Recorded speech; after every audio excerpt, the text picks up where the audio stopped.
us you were coming. Yeah, that's right. What's next? Happy freaking Vampire Week. Let's go. I'm so excited. Let's get into it. If you're like, what the heck is Vampire Week? I made it up. I made it up. We're going to be reading vampire books, watching vampire shows, watching vampire movies, listening to vampire audiobooks. I'm going to be doing this with one of my book besties, Grace. Hop over to her channel and make sure to watch her Vampire Week video. I will link her channel in the description. Go subscribe. All of my books, audiobooks, shows, movies, all of that is put on pause for Vampire Week. We are prioritizing vampires. And that's that. I have a fire lineup this week. The first one, I just started it this morning. This is My Roommate is a Vampire. The second one is borrowed from my library, and that is Buffalo Hunter Hunter. The third, I'm so excited for this one, Vampires of El Norte. Then, I can't believe I haven't read this yet, Immortal Dark. And finally, it wouldn't be Vampire Week without Bram Stoker. This is also, I don't love this cover, okay? I got it at Marshall's, believe it or not. And it's glow in the dark. That's pretty cool. That kind of saves the cover art because I don't love it. Actually, it's not that bad. I'm just being dramatic. It is Monday right now. I was wrapping up one of my current reads yesterday on Sunday, so I might let this run until next Monday. I might cut it off at Sunday. Who knows? I do have 5 books here. I'm listening to Thirst on Spotify. That's my audiobook of the week. And then Vampire Diaries. Vampire Diaries stays on repeat throughout the year, but I am just going to continue to let that play this week. I have been obsessed with vampires low-key my whole life. Let's calculate how old I was real quick. I was 9 years old when this obsession started. And it started with My Babysitter's a Vampire. I read the Thirst series in middle school. When I was in late elementary school to early middle school, my dad would take me to the library. I would check out vampire books. I remember this one specific giant book about the history of vampires, and I would just keep renewing that. I was absolutely hogging that book from anybody else. I would honestly love to go to my library and see if they still have it, if I could still find it, because I have no idea what it's called. I mean, maybe we'll do that this week. Okay, now I'm just outing myself. I used to have this app on my iPad in middle school. The stupidest thing, but I was so obsessed with it. Let's look it up. It was a vampire tracking app, and it had this satellite, and on the satellite you could see where the vampires were, and it showed you how many miles the vampire was away and the vampire's gender and the vampire's name, and I was so obsessed with that. Please tell, they definitely don't have this. Shut up right now. Vampire Locator. Yep, I had that. I was obsessed with this app. I'm getting this. I'm getting this again. We are getting this freaking app right now. I need to put you guys on. It's literally nothing special. It's actually the stupidest app ever. Are you kidding me? Yeah, you can use my location. I don't even remember how to use this, TBH. What is Blood Rain? Oh my gosh, I forgot about this. We have a vampire. Guys, I'm freaking out. This is so nostalgic for me. Everybody's like, what the hell? Did he just kill somebody else? Why did the blood go up like that? Why did the blood go up? Is he outside my window? Oh, there's so many. Here's the thing with this app is I don't remember what else there is to do other than track them. Basically this is it. You would just track the vampires, and I really think that's it. Enough of that. I only read a chapter this morning and I haven't picked it up since, so I'm gonna give this some love today. Honestly, I really want to binge read this entire thing today. I definitely think I have the time. It's 3:19 right now and I still totally have time to knock this whole thing out. It's just over 300 pages and it is a very easy read so far, so I definitely think that I'm capable of finishing this. I'm very curious to see how I'm going to like this book because I have seen such mixed reviews on it. People either love it or they absolutely hate it. And I don't know. I know it's a rom-com vampire novel, but we'll see. I've never read a rom-com vampire novel. I usually just love anything with vampires, period. Why is she... Let me bring you down to earth real quick. Why is she even answering his emails? This book is so funny so far. Our female main character, Cassie, is looking for a new apartment. She sees this one that's listed for $200. She's like, what's the catch? She emails the dude. He's emailing her back. They've had a couple email exchanges. He talks like he's 200 years old, which granted, he probably is. I don't know how old he is yet. This is how he finishes his emails. Yours in good health. It doesn't end there. His name is Frederick J. Fitzwilliam. There is no way. There's zero freaking way I would even email this dude back, let alone go and live with him. Okay, literally 1 page later. Okay, maybe I would live with this dude because he sent pictures of the apartment and I'm picturing it as the Salvatore house. I know the Salvatore house is probably significantly larger than this dude's apartment. Again, his wording is insane in his emails. Dear Miss Greenberg, 8 o'clock tomorrow evening works perfectly with my schedule. I will make sure to tidy up so that all looks as it should when you should arrive. Yours in good health, Frederick J. Fitzwilliam.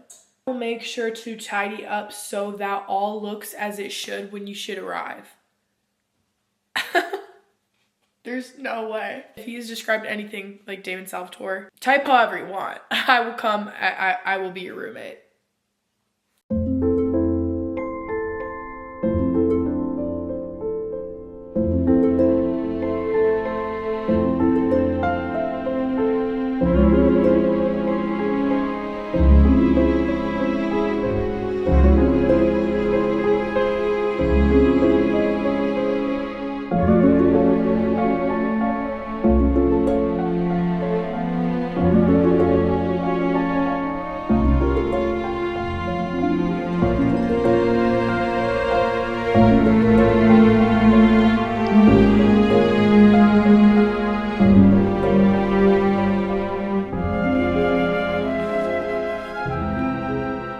I basically filmed nothing yesterday, but I did end up finishing My Roommate is a Vampire. I gave that 4 stars. I know a lot of people didn't really like that one, but I vibed with that book so hard. It was giving like Disney Channel vampires, so I went with a totally different vibe and chose Vampires of El Norte today. I needed something with more horror in it because although that was cute, all it did was just get me so excited for the books that I'm gonna read for the rest of this week. I keep saying my babysitter is a vampire when I'm referring to my roommate as a vampire. Does that mean I have to watch that show again? I low-key might watch that tonight. Or I wanted to watch Sinners. I've seen Sinners probably 4 times now. Could be a 5th tonight.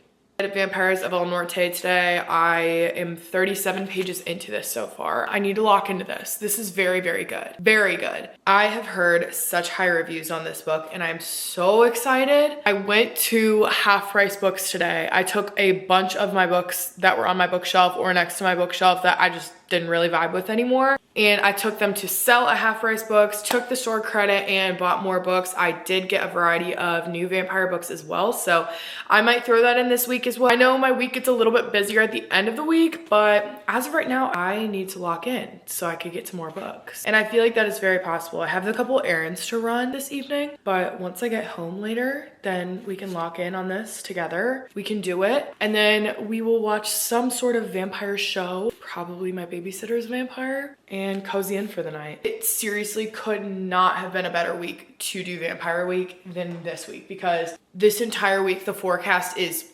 gloomy. It's giving forks, which is perfect for the vibes. So I'm gonna go and run my errands and then I'm gonna come back and we're gonna get started a little later.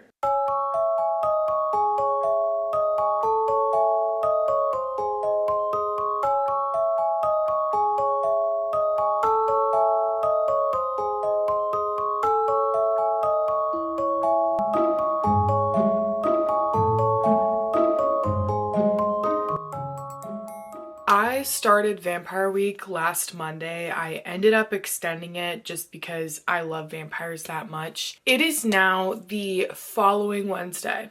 Yeah, I haven't seen you guys for about a week. A lot has happened. I finished My Roommate is a Vampire. I don't know if I want to continue the series because originally I thought it was part of this trilogy where it follows the FMC and the MMC through and through, but book 2 and book 3 are both different characters. So I'm like, I don't know if I liked it that much to do that, to follow other characters' stories. You know what I mean? Then, what did I read after that? Oh, I read Vampires of El Norte, ate that down Absolutely eat that down. That is exactly what I needed, because after reading My Roommate is a Vampire, I needed something much scarier. It didn't exactly scratch that itch in my brain. I wanted to be scared more, especially because Halloween is literally this Friday. I really wanted a good spook. I didn't fully get that out of this book, so I did deduct it half of a star, but the yearning in that book, stop this video and go read that book. Honestly, it was way more romance than I thought it was going to be. It was honestly a subplot of horror and vampires and more focused on the romance between two main characters, Nina and Nestor. Sold. I don't care. It was so good. And I'm very excited to read The Hacienda by Isabella Cañas, which is the author of Vampires of El Norte. Finished that yesterday evening. Then last night I got into the Buffalo Hunter. Guys, don't sue me. I didn't like that book. I liked it when I started it yesterday. I liked it when I was reading it this morning. Even early this afternoon, I really liked it. It was very bingeable, but I felt lost a lot of the times. I just feel like something about that diary that was found in 1912, it just fell short in a lot of different areas for me. I thought that this book was going to be something different than what it was. I finished like an hour ago, so I don't have my full thoughts formulated about this. I feel like I usually need to let the book marinate, especially the ending, because I have this problem where I finish a book and then I rant to the internet about the book when I haven't even given myself the proper time to process the ending. And then I look back at my review and I'm like, why did you say that? I will look back at myself sometimes and I will literally say to all of you guys and lie to your face and say that, oh, I just read this amazing 6-star read, without letting myself process first. Then I'll look back a couple weeks later, sometimes even a day later, and I will just be like, why? Did we give ourselves an inch of space to think after this book? With the Buffalo Hunter, I don't want to speak too much on that because I just finished that a little bit ago. But as of right now, I'd probably rate it a 3.5 star. I didn't hate it. Then about 40 minutes ago, I just started Immortal Dark. I am super excited about that one. Only reason that I'm not reading that in this very moment is because I had to put my book down to have dinner. And then as I was eating dinner, I was like, I haven't talked to you guys in literally a week about Vampire Week. That is so unfair. I'm so sorry. I know we only have 2 days left. I did have my fun, and I do have a lot of content about Vampire Week on TikTok, but I'm definitely gonna pick Immortal Dark back up this evening. Like I said, it's Wednesday right now, and I have extended Vampire Week until this Friday, which is Halloween. My cousin is coming to town. We are partaking in the Halloween festivities, so I really want to shoot to have Immortal Dark done by tomorrow evening. Don't know if that's possible. Don't know if I'm going to finish that book in 24 hours, but it does seem pretty bingeable. I have a physical copy and I also have it downloaded on my Kindle. I was reading it on my Kindle before. I think I'm also getting back into my Kindle phase where I literally will not touch a physical book. I go back and forth. I can't explain it. It's just a thing. It's just a feeling. If you're a Kindle girly, you know what I'm talking about. You'll get in these random phases where a physical book literally disgusts you and you will only read on your Kindle, or vice versa. I can't explain it. We're gonna get into that later, but as of right now, I'm going to go and make a little sweet treat. I am in the middle of a vampire audiobook that I also have to finish by Friday. It is really good. It's called Thirst. I'm really liking it. I'm really liking the FMC. I'm liking the eeriness. It is a very engaging and quick audiobook. I think it's like 8 hours and I'm about halfway through. So I could definitely finish that, especially because I have a lot of errands to run tomorrow. But as of right now, we're gonna go do some baking, listen to our audiobook, and then after that, I'm really gonna soak in the rest of this October season and the rest of this Vampire Week and probably put Sinners on. I watched Sinners on Sunday and I'm going to watch it probably again tonight. Either that or The Vampire Diaries. Both of them I've seen a lot of times. Have you guessed that I love vampires? So we're gonna get baking, we're gonna get thinking about what type of vampire media we're gonna watch tonight, and we're gonna chip away at this vampire audiobook. Let's go.